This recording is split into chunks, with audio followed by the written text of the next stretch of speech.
Entonces, es pasársela criticando el pasado. O sea, ¿cómo se va a resolver entonces? Lleva 6 años. Tiene 4 años con el control completo del Estado. Es mucho tiempo. Fíjate que hay países donde solo se gobierna 4 años y no hay reelección. Usted pasa 4 años y se va y no hay reelección. Por ejemplo, en Honduras, Xiomara no se va a reelegir y son 4 años. Pero Xiomara ha gobernado en Honduras con todo en contra, con una asamblea de mayoría de derecha, un órgano judicial de mayoría de derecha. Y ella no se la pasa hablando del pasado. Bukele ya tiene de sus 6 años, 4 con el control completo. Y yo me atrevería a decir que los 6. Porque la oposición que él tenía en el año 2020, parte del 19, no era real. Los 37 diputados de Arena y los 9 del PCN eran opositores aparentes. Le aprobaron todo. Voy a recordar esto. Entre la toma de posesión de Bukele y el día en que él se metió en la Asamblea Legislativa, 1 de junio del 19 y 9 de febrero del 20, habían pasado ¿cuánto? 8 meses. La Asamblea Legislativa le había aprobado 16 de 17 iniciativas que presentó. Todo se lo aprobó la Asamblea. Lo primero fue el refuerzo presupuestario para el plan de seguridad, la fase 1. Otro refuerzo para la fase 2. Se lo aprobaron. Le aprobaron el presupuesto del año 2020. En ese presupuesto le aprobaron un préstamo de $91 millones. Bueno, no voy a mencionar más. Le aprobaron la venta de bonos. Todos se lo estaban aprobando. Y presentó un préstamo de 109 millones. Ya le habían aprobado 91 para la fase 2 del plan. Presentó uno de 109 para la fase 3, cuando no había arrancado la fase 2. En realidad, aquí nunca ha habido ninguna fase de control territorial. Pero digamos, no había arrancado la 2 y presentó para buscar un pleito con la Asamblea. Un choque. Y culpar a los diputados de que no lo dejaban gobernar. Y presentaran del país un dilema entre los diputados y diputadas de oposición o Bukele. Pueblo, escoja. Diputados que no me quieren aprobar un préstamo y yo, que soy el bueno del que ustedes eligieron. Eso fue adrede. Era la iniciativa 17 y hasta esa sí le iban a aprobar, porque lo que estaba era negociando los empresarios del país. Eso fue público, eso lo dijo Portillo Cuadra, que Arena lo que estaba era negociando si el sistema de bioseguridad, 14 millones, era para los POMA o era para empresarios vinculados al plan empresarial familiar. Eso era todo. Y la Asamblea tampoco está obligada a aprobarle. Es decir, que él gobernó todo ese periodo, todo se le aprobó desde la Asamblea. Y en el año 2020, todo lo que hizo fue aprobado. Y lo que la sala le declaró inconstitucional no lo cumplió. Y cuando citaron al ministro de Hacienda que rendiera cuenta ante la Asamblea, no fue a rendir cuenta. Y cuando citaron al jefe de la policía, no fue. Él se burló. Aquí la oposición no le imponía nada. De manera que son 6 años con el control absoluto del Estado. Esa es la verdad. Y luego llegan las elecciones del 21 y ya de manera formal tiene mayoría en la Asamblea, etc. Entonces, 6 años gobernando el país. Él dice que son 4, son 6, pero si le dejamos 4, ¿suficiente para que muestre logro? ¿O no son 4 años lo que hay que gobernar? ¿Cuántos años que se gobierna en cualquier país? Los presidentes duran 4 años y se van, algunos se reeligen, si en el país hay reelección. Entonces ya estuvo. Aquí se gobernaba 5 años, ya él tiene 6. ¿Por qué no exhibe logro? ¿Por qué seguir hablando de los gobiernos anteriores? Si ya terminó su periodo. Su periodo ya terminó en junio del 2024, el 31 de mayo. Lo que estamos viviendo ahora es un gobierno ilegal. Pero ya él había terminado su periodo. Usted no puede pasarse hablando del pasado. Se le fueron 5 años hablando del pasado. Bien, y todavía continúa en eso. Esa es una expresión del fracaso fracaso digamos en términos del pueblo. Para el pueblo no hay nada mejor en términos social, en términos económicos. Solo exhibe logro en seguridad. Y tampoco hay una modernización del Estado, una modernización de la infraestructura, lo que hay es un Estado totalitario, una concentración del poder, una falta de transparencia y muchos indicios de corrupción y muchísimas promesas incumplidas. Yo en estos días revisé el plan Cucatlán y de más de 500 promesas, a mí no me llegaban a 10 las cumplidas. Sí. No me llegaban a 10.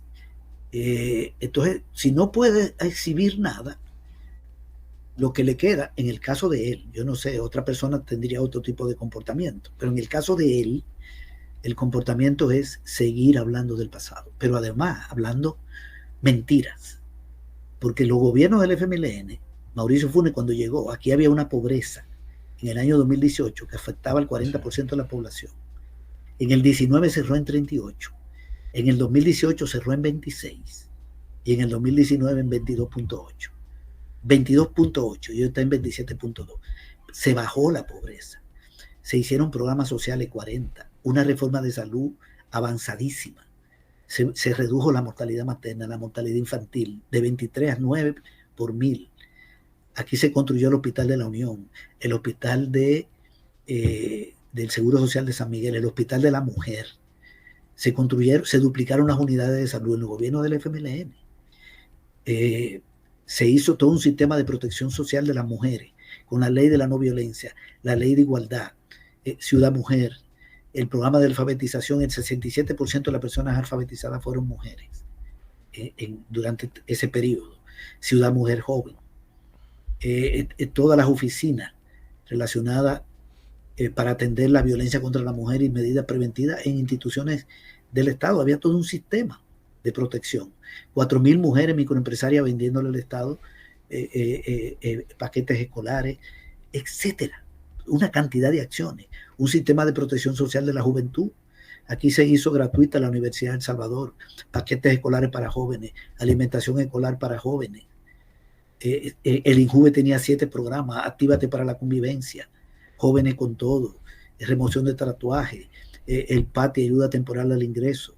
Se hicieron programas de robótica, también desde el Viceministerio de Ciencia y Tecnología, para jóvenes talentos.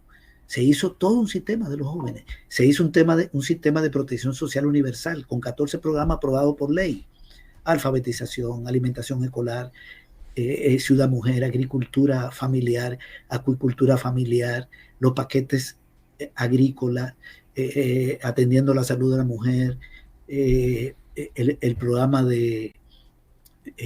para adultos mayores, de la pensión básica universal de $50 que luego subió a 100, etcétera. Se aprobó la pensión para los veteranos de guerra en $100, 50 y después 100. Bukele prometió llevarlo a 300 y siguen 100. Todo lo que se hizo por los liceados, por FOPROLI, el agro se levantó, 5 programas de apoyo al agro. Todo eso se hizo en los 10 años. Nosotros no le aceptamos su crítica a ese pasado, pero él se la pasa en eso, ¿verdad? Haciendo creer y dando por un hecho que ese pasado de 10 años de gobierno del Frente fue un pasado funesto.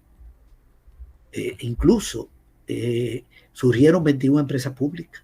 Bandesar se creó en el gobierno de Funes. El programa de crédito para las mujeres se creó en el programa de Funes. La Dirección General de Medicamentos, una institución pública. La universidad en línea. La empresa que ensamblaba computadora ahí en Zacatecoluca. El Sistema Nacional de Radiología. La ley de medicamentos que redujo los precios. Esto es infinito. Yo me paso 5 horas hablando de los logros de esos 10 años. Pero él ha instalado en la mente del pueblo la idea de que esos 10 años fueron malos. A mí no me interesa hablar de Arena. Arena privatizó 26 empresas públicas, ya sabemos, y dejó una delincuencia terrible, terrible. Pero yo sí rescato esos 10 años. Y no me voy a dedicar a hablar de que hubo errores para hacer el juego a Bukele, como hacen alguna gente del propio FMLN. Y lo digo sin problema, porque aquí hay gente que le hace el juego a Bukele y que no defienden a sus presos, a sus perseguidos, dan por un hecho que Gerson es corrupto, que Eugenio Chique es corrupto. No, nosotros no aceptamos eso. Yo en términos personales tengo otra visión de lo que fue esto, pero también se montan algunos en la narrativa de Bukele y no se defienden los logros. Es una pena, y mucho problema de comunicación que hubo en esos gobiernos, sobre todo en el segundo, no en el de Funes, en el segundo, de comunicarle a la población todas estas cosas. Y sobre eso se alzó Bukele, sobre una mentira, y la mantiene. Aquí hay un retroceso en todo. Están desmontando la reforma de salud, cerrando ECO, equipo comunitario de salud. Ciudad Mujer pronto la van a cerrar. Acaban de despedir más de 100 personas del IDEMO, la mayoría mujeres. Ya cerraron 12 en este año, de facto. 12 oficinas departamentales del IDEMO están cerradas de 14 y 19 albergues para mujeres. Están golpeando. Le acaban de quitar en el presupuesto de este año más de 60 millones a agricultura, 60 millones a obras públicas, en el marco del acuerdo con el FMI. Ya cerraron 72 escuelas, unidades de salud. Le han recortado a 15 ministerios, a 30 hospitales le quitaron dinero, 54 millones, y le aumentó 53 a los militares, porque gobierna a través de la fuerza. Y le aumentó a la oficina de prensa y de comunicaciones. Dinero hay para los militares, pero no para los hospitales. Entonces, ¿qué balance va a hacer de su año? Que no puede hacer un balance de ningún logro. Entonces, lo que le queda es remontarse al siglo XIX, hablar del pasado, de un pasado distorsionado, insisto, porque yo no me limito a decir, deje de hablar del pasado, sino que también le digo, usted miente sobre el pasado, por lo menos de los 10 años de gobierno del Frente. Usted miente. Y dedicarse a quejarse de las críticas que le hacen los organismos internacionales. Un presidente muy quejoso, muy llorón. Ese discurso parecía como una bachata, porque la bachata son eso, y la mayoría de los tangos parecía un tango, que es una queja permanente, en vez de ponerse a trabajar en beneficio de la población. Bueno, estas son mis apreciaciones.